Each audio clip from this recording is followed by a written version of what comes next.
Olá, está no ar o Repórter do Futuro, um programa que é fruto de uma parceria entre a Alboré Projetos Especiais e a Câmara Municipal de São Paulo. Eu sou Augusto Oliveira. E eu sou Amanda Stabile, e a partir de hoje vocês vão acompanhar entrevistas e reportagens dos estudantes do curso Descobrir São Paulo, Descobrir-se Repórter, do Repórter do Futuro. Bora lá começar? No programa de hoje a gente vai receber a Thaís Magalhães e o Thiago Artaete. Sejam bem-vindos. Muito obrigado. Obrigada. Bom, pessoal, conta pra gente o que motivou vocês a fazerem esse módulo e como vocês ficaram sabendo do Repórter do Futuro. Bom, obrigada aí pelo convite. Eu fiquei sabendo do Repórter do Futuro através do LinkedIn. Uma conexão que eu já tinha participado e assim eu fiquei sabendo. Eu sou do Rio de Janeiro, não sou daqui de São Paulo, porém eu já estava morando aqui em São Paulo quando descobri o módulo. E quando eu fui ver, como carioca e também por estar chegando aqui agora, acho que foi em maio mais ou menos, pensei, poxa, vai ser uma ótima oportunidade para eu conhecer um pouco mais de São Paulo e conhecer pessoas daqui também e pronto. Aí eu fiz a minha inscrição e ainda bem que eu fui selecionada. No meu caso, eu fiquei sabendo através da professora Edilene Félix, que durante as aulas comentou que ela já tinha participações importantes nesse projeto tão bacana. E antes dele, eu participei do outro Cinema e Jornalismo, do qual eu pude ter memórias afetivas da cidade de São Paulo. Então foi uma imersão muito importante dentro da cidade de São Paulo e para descobrir enquanto repórter. Foi muito bom. E bom, para você que veio de fora, para você que talvez já seja de São Paulo, onde vocês estão morando hoje e em alguma outra ocasião vocês já tinham sido provocados a descobrir São Paulo a partir de um novo olhar? Nunca dessa forma, né? Nunca dessa forma, com esse olhar tão apurado e trazendo pautas que geralmente ficam invisibilizadas. No meu caso, eu sou arte educador, minha primeira formação em arte e educação, então eu sempre tive esse olhar artístico, mas não com esse faro jornalístico, né? Então, enriqueceu muito meu repertório e de saber a potência que a nossa profissão que em breve seremos formados aí no mercado de trabalho, e o quanto é importante a gente dar voz para quem geralmente é excluído e para trazer essas questões importantes para a sociedade. Bom, como disse, eu sou do Rio, mas antes eu estava vivendo 3 anos em Portugal, na cidade do Porto. Então, quando cheguei aqui, eu resolvi voltar também, na verdade, porque eu queria fazer jornalismo no Brasil e olhar para as questões brasileiras e não de fora, né? E o módulo me proporcionou isso, assim, um olhar de forma crítica também, reflexivo. Então, foi muito bacana por conta disso. E antes, eu era do Rio de Janeiro, meu pai já morava aqui em São Paulo há alguns anos, mas nunca tinha sido convidada a pensar São Paulo de forma crítica. Essa foi a primeira vez. Legal. E a próxima pergunta é uma dobradinha. Como o próprio nome do curso diz, depois dessa experiência, vocês realmente se descobriram repórteres? E depois do curso, o que mudou no fazer jornalístico de vocês? Assim, eu acho que antes eu não me sentia repórter porque, como o Sérgio fala sempre, assim, só é repórter quando você faz, né? Então, você tem que estar sempre fazendo coisas, vocês devem lembrar disso, sempre escrevendo e não perder essa prática. E antes, assim, o que é ser repórter, né? Assim, é sempre essa questão que eu me colocava. Porque você acaba a faculdade, mas na minha faculdade, por exemplo, eu não tive uma vivência muito prática, né? Também eu estava fora do meu país, então era um pouco mais... era mais diferente, digamos assim. Daí, então, quando eu voltei para cá, eu pude olhar, assim, começar a pensar também no jornalista, não de uma forma muito distanciada da pauta, mas também com um olhar um pouco mais crítico a respeito da pauta, não muito distante. Eu me senti muito repórter, principalmente me senti provocado. É impossível que eu passe pelos mesmos lugares e tenha as mesmas impressões de antes. Cada olhar é diferenciado, é aprofundado, de você relacionar essas fontes, sabe? De que uma fonte te leva para muitas outras. Então, eu me senti muito provocado de conhecer a cidade que está além daquilo que a gente vê. Agora a gente vai para um rápido intervalo e na volta a gente assiste a reportagem produzida pelos estudantes. É rapidinho, fica com a gente.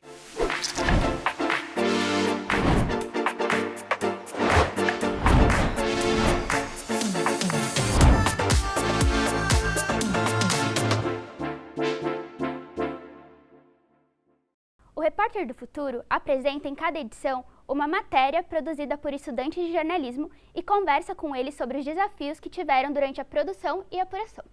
Para conhecer mais do programa, você pode pegar a câmera do celular e escanear o QR Code que está passando aí na sua tela para acessar a nossa playlist no YouTube. Rede Câmara, sua conexão com a política da cidade.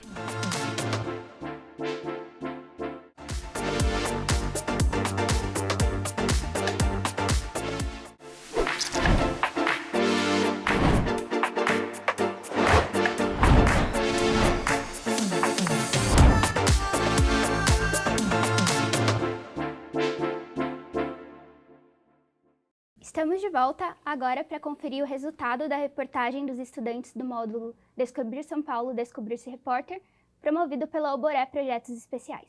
O tema dessa reportagem é o plantio irregular de árvores em São Paulo.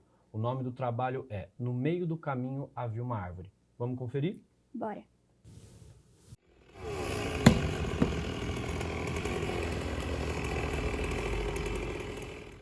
Arborização viária. Pode parecer um conceito complexo, mas é bastante familiar a quem vive na cidade. Árvores viárias são aquelas das calçadas e dos canteiros centrais, por exemplo. Mas você já parou para pensar quem é a dona ou o dono dessas árvores? Quem pode podá-las ou derrubá-las? Que problemas elas trazem? Hoje vamos entender tudo isso com as histórias de um dos distritos com menor cobertura de árvores da cidade de São Paulo. Era a década de 70 quando o irmão de Elisa decidiu plantar uma muda de uva japonesa na calçada da casa dela.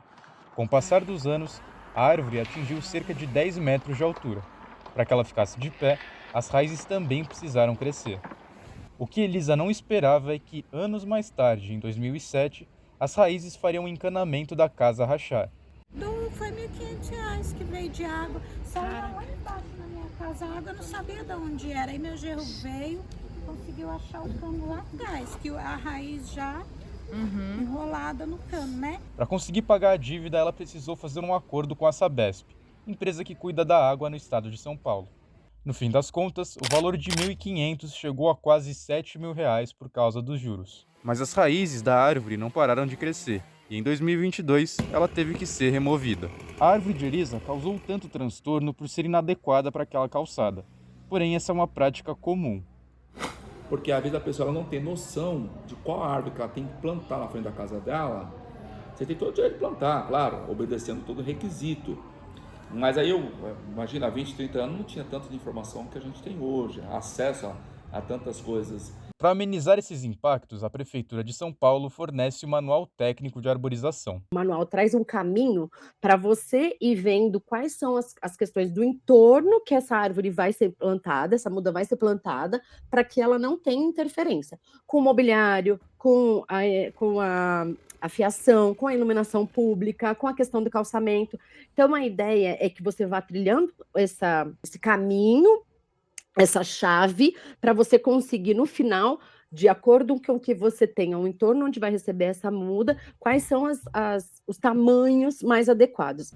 Em São Paulo, a lei não proíbe o plantio de árvores em áreas públicas, mas a Prefeitura recomenda que o munícipe peça uma autorização para a subprefeitura da região ou para a Secretaria do Verde e do Meio Ambiente. A solicitação pode ser feita pelo portal 156, mas depois de plantadas, aí é outra história. Nesse caso, quem aparece para cuidar das árvores são as empresas privadas. Em 2020, na gestão do então prefeito Bruno Covas, a lei passou a permitir a participação de empresas contratadas para fazer podas ou cortes nos chamados logradouros públicos. Apesar da autonomia, tudo ainda depende de um laudo feito por um técnico e de uma autorização da prefeitura. Mas até o poder público apela para as terceirizadas. No caso de Sapopemba, a empresa Potenza é a responsável por fazer podas e remoções de árvores. Foi na casa da Elisa em que uma dessas atividades da Potenza aconteceu. Apesar de saudável, a árvore, além de atrapalhar a vida da Elisa, estava causando dano à rua. Essa parede aqui abaixo da calçada, lá dentro, é um muro de arrimo. é o que está segurando a rua. Entendi. Tá? E tá toda rachada. Então, nesse caso, eu fiz o contato com o civil da subprefeitura, de CPO, e ele me fez um laudo civil. Mas aí essa raiz, ela tá no quintal todo. Ela tá infiltrando no quintal. Ela já chegou na janela da minha irmã, que é aquela branca ali, ó. A empresa conta com a atuação de 3 equipes, cada uma comandada por um engenheiro agrônomo. Além dele, a subprefeitura também tem o seu próprio engenheiro agrônomo. É ele quem monitora as atividades das equipes da Potenza. E para remover a árvore que atrapalhava a vida da Elisa, foi usada uma equipe com 3 operadores de motosserra e outros 5 ajudantes. Qual é a sensação depois de cortar a árvore? É da hora. É da hora? Não dá tristeza não, tadinha da árvore? Depende, né? Como tá dentro. Ou da felicidade que agora não vai causar problema mais? Isso é. Depois de retirar a árvore, a equipe da Potenza teve que voltar para tirar a raiz. Depois de mais de 20 dias, retornou outra vez para cimentar a calçada. Nesse tempo, quem passava pela rua da Elisa deixava lixo e mau cheiro na calçada exposta. Além disso, o receio da Elisa não foi embora junto com a raiz da sua uva japonesa. Ela voltou a contatar a nossa reportagem para avisar que o local cimentado está começando a rachar novamente. Esse cuidado compartilhado com a iniciativa privada também aparece em outros serviços. A limpeza dos córregos de Sapopemba fica na conta da Tonani. Já a conservação de áreas verdes é feita pela FBF Construções. Eu acho que existem bons profissionais também prestando serviços. Não tem sido tão ruim assim a terceirização, né? Existem equipes bem formadas, tudo. Eu acho que é uma questão de estruturação. Então, se você estruturar bem um edital de concorrência, se você fiscalizar bem os serviços, eu acho que eles vão acontecer a contento. O principal problema, eu acho que é atrair bons profissionais, né? E ter mesmo um investimento proporcional ao que a área merece, né? A área de arborização merece. Em São Paulo, a cobertura das árvores é desigual. Se em Sapopemba 7,8% da subprefeitura é coberta por copas de árvores, em bairros como Pinheiros, na Zona Oeste, esse número vai para 28,32%. E para especialistas, esse problema estrutural não pode ser corrigido seguindo a gestão atual. As empresas fazem manutenção, elas plantam, mas tudo aonde for projetado e determinado pela prefeitura, né, pelos funcionários, pelo corpo fixo da prefeitura, né? E eles precisam planejar bem isso. E para planejar, a gente precisa de diagnóstico. Também é preciso contratar bons diagnósticos, né, fazer inventário, né? Então, essas empresas não têm feito, têm feito manutenção, né? Então, a prefeitura está ensaiando isso, né? Fez um bom plano. O último plano de arborização que tem a cidade é um bom plano, mas ele tem um cronograma extenso que precisa ser desenvolvido, né? Fato é que é raro encontrar programas da Prefeitura de São Paulo que se preocupem com a arborização nas ruas. Pelo menos é o que se conclui quando vasculhamos a execução orçamentária do município. Desde 2016, dos 242 programas com o termo viário no nome, só 2 citavam árvores. E nesse momento de aquecimento global, a arborização viária é fundamental. Você está tendo picos de calor em Londres, com mais de 40 graus. A aceleração dos ventos é um problema sério. Qualidade do ar. Então, a arborização viária é a nossa esperança. Mas o nosso enunciado está mal construído. De certa forma, a gente entende que tudo tem que ficar na calçada para, em hipótese nenhuma, perturbar o santo Deus carro. Além dos carros, as árvores também têm que dividir espaço com a rede elétrica. No caso de São Paulo, quem cuida dessa parte é a empresa privada Enel. Em nota, foi informado que a Enel realiza por ano cerca de 160 mil podas de árvores na cidade de São Paulo, incluindo 10 mil solicitações encaminhadas pela prefeitura. Não foi especificado se a empresa tem engenheiros agrônomos contratados para o serviço. Por lei, a árvore que ficava na frente da casa da Elisa teve que ser compensada em algum outro lugar. Os engenheiros agrônomos, porém, sabem que encontrar espaço em meio a calçadas curtas e cheias de outras estruturas, como eletricidade e gás, não é uma tarefa fácil. E quem é a calçada hoje? A calçada é de várias, ocupadas por vários órgãos que prestam vários serviços. Então você tem toda a questão de distribuição de água, a questão do esgoto, você tem a questão do gás encanado, que está tudo isso no subsolo, aí na parte aérea você tem a distribuição de energia elétrica, você tem a distribuição da internet, todas essas coisas. Então, para dizer, é um espaço extremamente ocupado, onde você, no plantio com árvore, você vai competindo com esses outros órgãos. Importante pensar na função da árvore, mas é importante dizer que é um conflito mesmo. Era aqui mesmo. Para você poder aumentar a área verde na cidade. Como resultado, os técnicos acabam preferindo plantar em áreas abertas, como parques. Com isso, ver mais árvores na rua fica mais difícil, principalmente considerando que 40% das calçadas de São Paulo têm menos de 1,90 m de largura. Principalmente em áreas periféricas, onde muitas vezes não teve um planejamento urbano, onde as vias são estreitas, e aí você tem a via estreita, o calçamento estreito, né? Eu digo que é necessário sempre uma renovação. Eu acho que essa questão do planejamento é importante para que você tenha uma renovação de árvores, para que você minimize problemas que acontecem, não tem jeito. E quando esse planejamento não acontece, parece que nem as pessoas gostam de ter árvores. É uma coisa bonita, que a gente gosta, mas acaba virando um problema. Então, na minha opinião, não poderia ter essas árvores grandes aqui, não. Não é à toa que, em 2021, os paulistanos registraram 3.088 ocorrências com árvores. Além disso, o serviço de poda é um dos mais solicitados pela população à prefeitura. Que eu acho que realmente é uma construção histórica dessa aversão do brasileiro por árvores, tá? Especialmente na porta da casa dele. E você, acha que as árvores são importantes? Você conhece o responsável por elas no seu bairro? Essa foi mais uma reportagem para a série produzida pelos Repórteres do Futuro e veiculada na TV Câmara.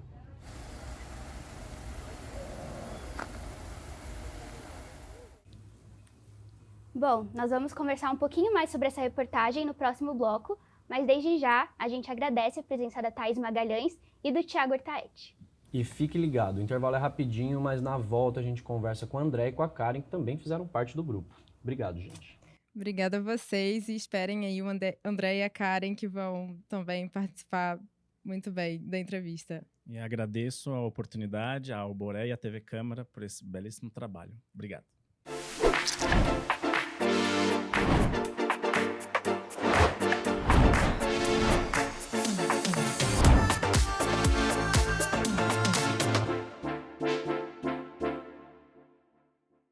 Você aí que está assistindo o programa, está com dúvidas, sugestões ou quer rever algum episódio, como é que você pode entrar em contato com a gente? É muito simples. É só apontar o seu celular para o QR Code que está aparecendo aqui na tela.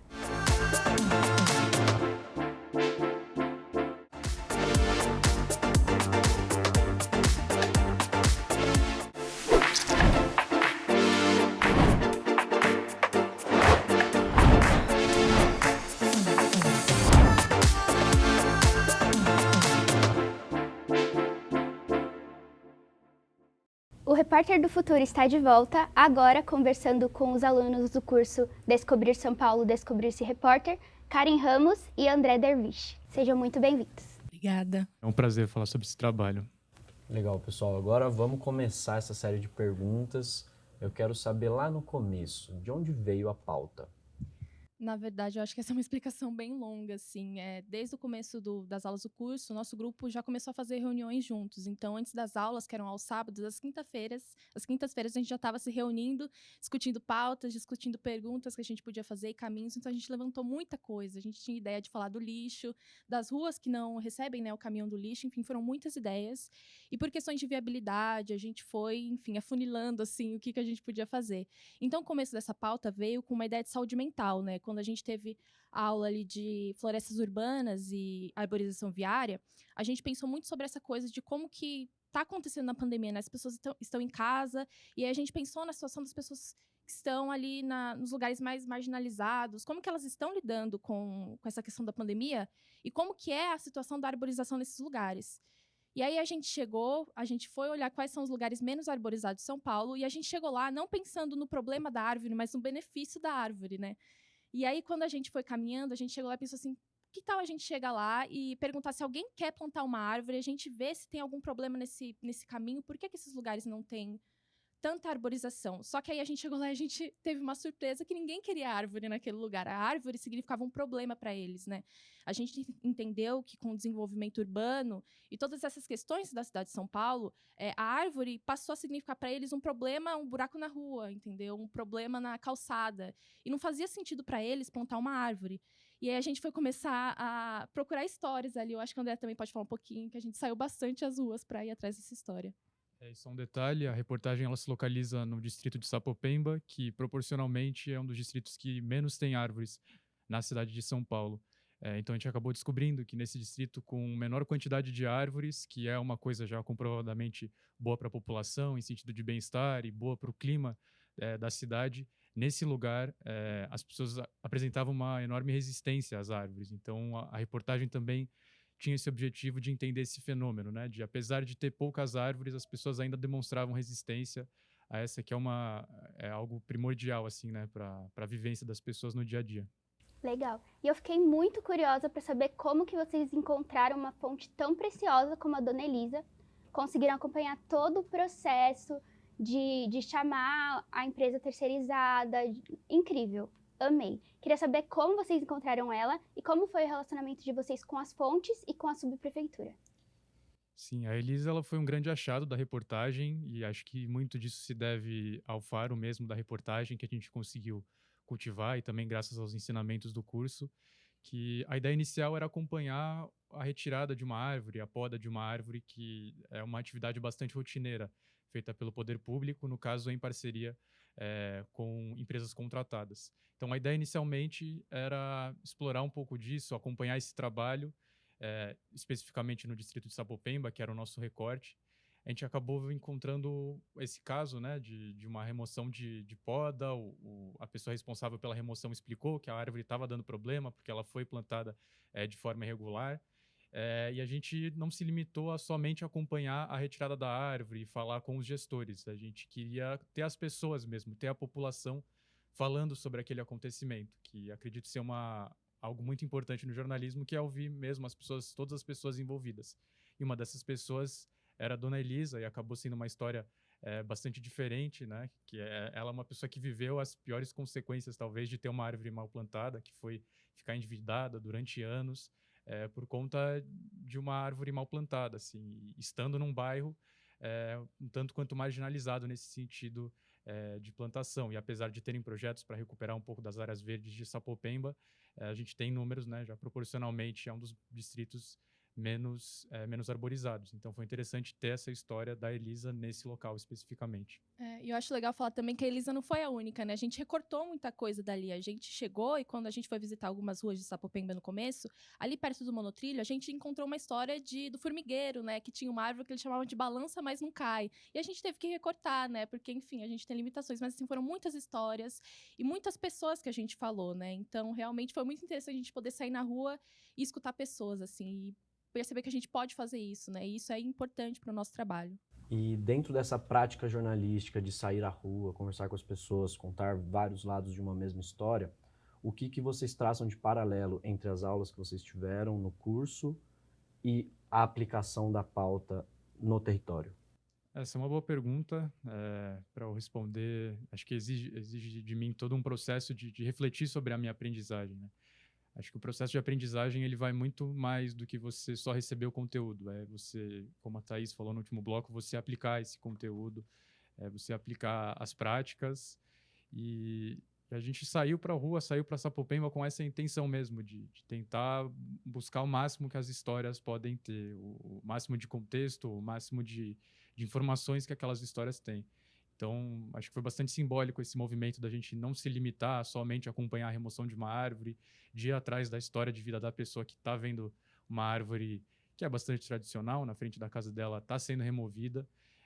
Então, acho que foi mesmo um processo de acompanhar como esse ciclo do aprendizado ele foi concluído, né, em partes, que depois vai se iniciar um novo ciclo de aprendizado, que a gente vai aplicar novamente as coisas em outro contexto. Então, acho que foi um pouco desse processo de compreender tudo que foi passado, mas conseguir executar. E o jornalismo é isso, é você ir até o limite e acompanhar de fato os acontecimentos e fazer o seu papel de repórter.